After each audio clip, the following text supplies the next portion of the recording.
so delighted with these peonies. I had to share them with you.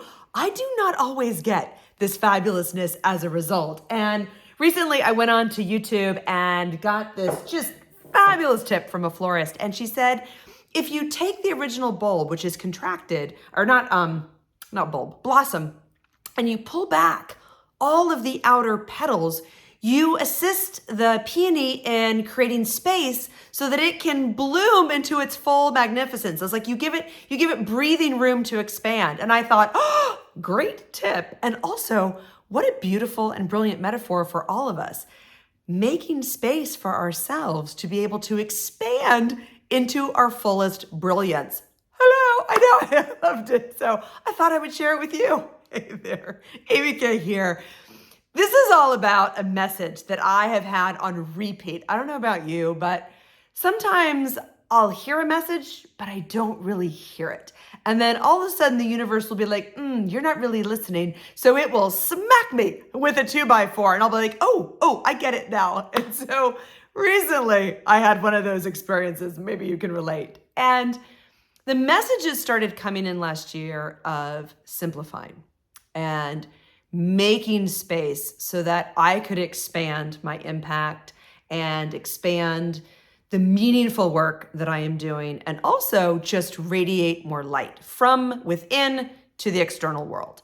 And it was a beautiful transition, and I got called again to do it even more and even more. So some of you may have noticed, some of you have maybe not, but starting in January, instead of having two communities going, the original Ignite Brilliance AmyK International, which has been around for almost 25 years, and the She Gets It, which I started in the pandemic, I started bringing these communities together under one umbrella, really bringing a unified approach. So single social media accounts, a weekly single blog going out to both communities, and nobody seemed to mind. And so it was a real clarifying decision, one of those simplifying, getting grounded in your stillness. What am I really called to do?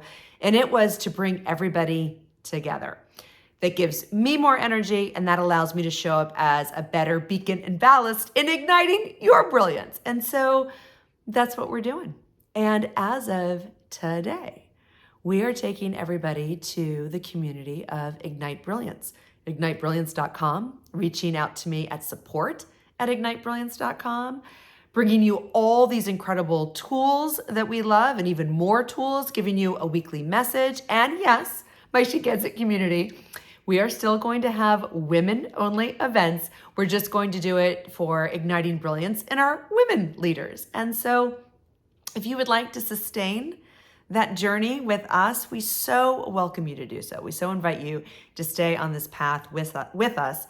And just know that we're going to go back to our origin story, which is igniting your brilliance. And yes, I'm still keynoting and coaching and doing my retreats and doing my Only for Women retreats just under the moniker and the brand of Ignite Brilliance, because that feels so good. And as you know, you deserve to feel good, I deserve to feel good, and we deserve to feel good. So this summer, I'm going to ask you to consider doing the same for yourself. Where might you simplify in this summer season? June, July, and August, they're all ahead of us. So if you think about just this beautiful summer season, if you're in the Northern Hemisphere, or this beautiful winter season, if you're on the Southern Hemisphere, and think about what's most important to you. What can get you back to your core essence? What do you want to prioritize? What are you ready to complete? What are you ready to say goodbye to? What are you ready to invite in more of as a greater priority? And this is just a contemplative question to say, if you were to pull back some of those outer pieces in your own life and make space for you to be able to bloom this season in your fullest brilliance, what would you do for yourself? All right. From my simplifying and expanding heart to your simplifying and expanding heart. Let us ignite brilliance together in this season. Hugs.